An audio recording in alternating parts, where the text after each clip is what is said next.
Herkese merhaba, kanalıma hoş geldiniz. Bu videomda sizlerle elimde görmüş olduğunuz kolaylıkla yapabileceğiniz bir bere yapıyoruz. Hem de bir günde yapabileceğimiz bir bere, dümdüz bir parça yapıyoruz. Modelin yapısı gereği şiş örgüsü gibi duruyor ama tığ işi bir tane bere yapıyoruz. Ben çok beğendim. Yapısı da gayet güzel, yumuş yumuş gözüküyor. Düz bir parçamızı yaptıktan sonra istediğimiz uzunluğa ulaşana kadar ilmek kaydırma yapıyor, birleştiriyoruz. En son ağız kısmında büzdürme yapıp bir de pompon dikerek beremi tamamladım. Dediğim gibi pratik bir bere yapmış olduk. İsterseniz erkekler için de kullanıma uygundur. İlk kez bere yapıyorsanız bence bu modeli rahatlıkla yapabilirsiniz. Videonun içerisinde ölçümden paylaşıyorum. Ben parçamı tamamlayıp geldim. Sizlerle küçük bir başlangıç yapacağız. Yapılışına geçmeden önce ipimden de bahsetmek istiyorum. İpim kilogram halinde satılan bir ip, yün içerikli bir ip, kalın yapıda bakın. O yüzden yapısı gereği de pofidik ve tam kışlık bir bere yapımı için uygundur. Bilhaya Lobby'den temin ettim. Elinizde olan bir ipi de değerlendirebilirsiniz. İpime uygun 6 milim tığ kullandım. Burada ipinizin kalınlığına uygun değil aslında. Daha kalın bir tığ kullanmamız gerekiyor. Esnek yapıda, böyle pofidik bir yapıda olsun istiyorsanız mutlaka örneğin 4 milim tığ ile örme işlemi yapacaksanız, ipinize uygun tığ 4 milim ise siz ondan 2 sayı fazlasını kullanmanız gerekiyor. Bence model kendini daha da güzel gösteriyor bu şekilde. Yapılışına geçmeden önce videoyu beğenmeyi, yorum yapmayı ve kanalıma abone olmayı unutmayın lütfen. Instagram'ı takip etmiyorsanız açıklama kısmına link bırakıyorum. Tıklayıp takip edebilir. Orada yaptıklarınızı ben etiketleyerek paylaşabilirsiniz. Şimdi beraber yapılışına geçelim. Ben modelimi tamamlayıp geldiğim için sizler için küçük bir başlangıç üzerinde model nasıl yapıyoruz bahsetmek istiyorum. 38 tane zincir çekerek başlangıç yaptım. Buradaki zincir sayısı istemiş olduğunuz bere genişlik sayısı, uzunluk sayısı diyebiliriz. Ne kadar uzunlukta olsun istiyorsanız o şekilde zincir çekme işlemi yapabilirsiniz. Ben kendi başıma deneme yaptığımda 38 zincir yeterli geldi. Ama dilerseniz burada katlama yapacağım ya da erkekler için yapacağız diyorsanız daha fazla zincir çekmeniz gerekiyor. Üzerine göz kararı ilave yapabilirsiniz. Şimdi burada 10 tane zincir üzerine modelden bahsetmek istiyorum. Bir tane zincir çektim. Bakın elimi olabildiğince bol tutuyorum. 2, 3, 4, 5, 6, 7, 8, 9, 10. 10 tane zincir çektikten sonra bir tane daha zincir çektim ve 10. zincir içerisinden tığımı geçirdim. İpimi çekiyorum. İlmeğimi içerisinden geçirip ilmek kaydırma. Yandaki zincire geldim, ipimi çektim, ilmek kaydırma. Yandaki zincire geldim, ipimi çekiyorum, ilmeğin içerisinden geçirip ilmek kaydırmamı yaptım. Bu şekilde sıra sondaki son zincire kadar devam ediyoruz.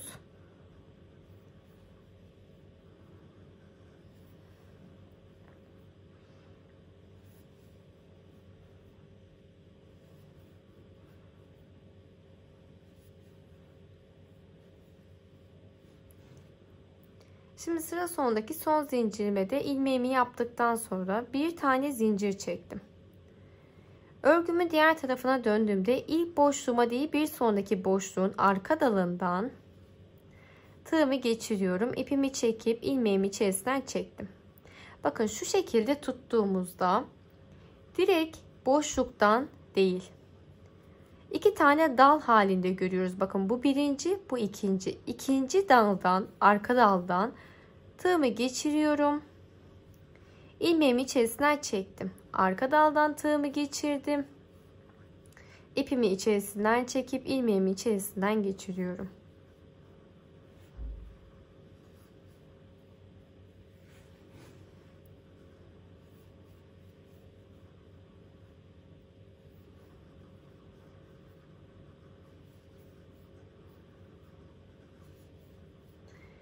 Ve son boşluğumu da arka dalından tığımı geçirip ilmeğimi oluşturdum. Buradaki zincirin içerisinden de tığımı geçiriyorum. Bir tane daha ilmek kaydırma yaparak sıramı tamamlıyorum.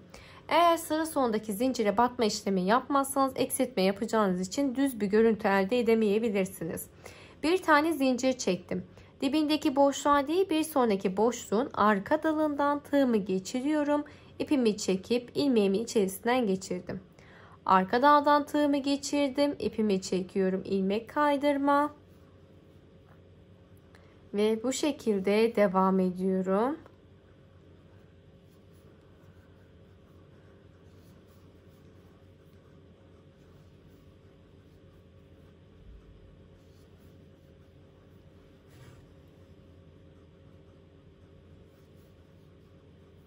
Ve sıra sonundaki zincirin içerisinden şu tepedeki noktadan tığımı geçiriyorum. İpimi çekip ilmeğimi içerisinden çekerek ilmek kaydırmamı yaptım. Örgümün diğer tarafına döndüm. Bir tane zincir. Dibindeki boşluğa değil, bir sonraki boşluğun arka dalından tığımı geçirdim. İpimi çekiyorum. İlmeğimi içerisinden geçirdim. Ve ilmek kaydırmaya sıra sonuna kadar devam ediyorum.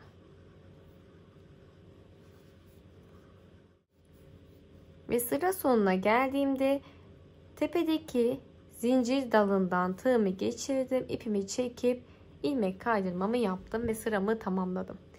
Şimdi model bundan ibaret. Bakın görüntümüzde bu şekilde devam ediyor. Buradaki önemli olan noktadan bahsetmek istiyorum sizlere.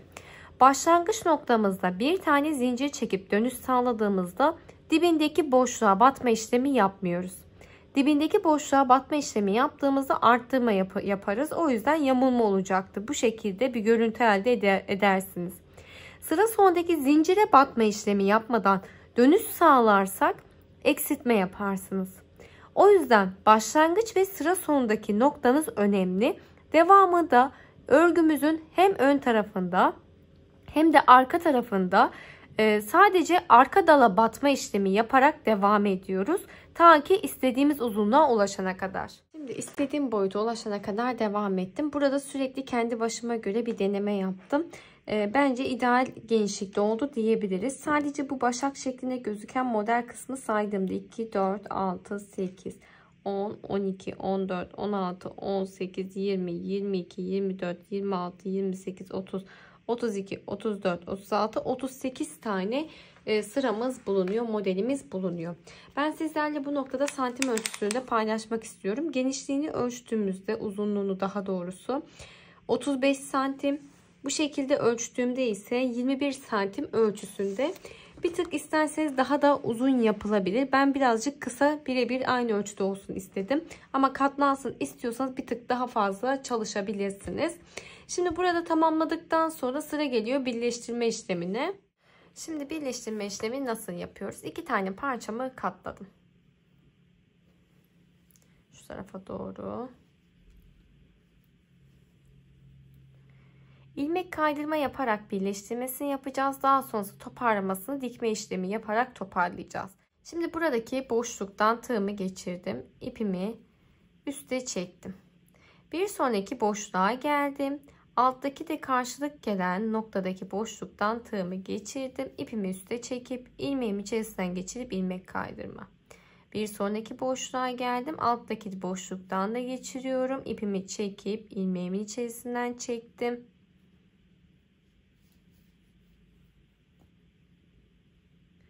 Bu şekilde her boşluğa ilmek kaydırma yaparak devam ediyoruz. Şimdi sizlere bahsettiğim gibi ilmek kaydırma yaparak birleştirme işlemimi tamamladım. Ben örgümün iç tarafını kullanmak istiyorum. Dilerseniz bu şekilde de kullanabilirsiniz. Şimdi burada ipimi bir tık uzun kestim.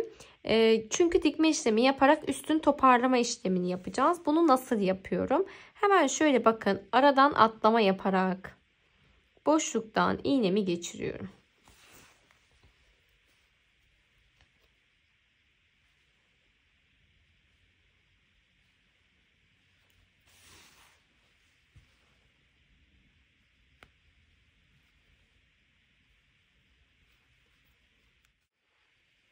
Bakın bir tane atlıyorum.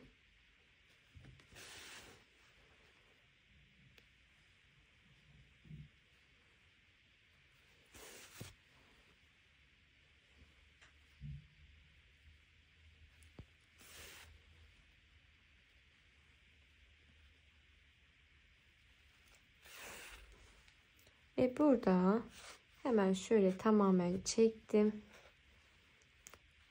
Ve kapatabildiğimiz kadarıyla kapatıyoruz. Daha sonrasında herhangi bir yerden iğnenizi tekrardan geçirip buraya sıkı bir düğümleme yapalım. Şöyle bir kez daha.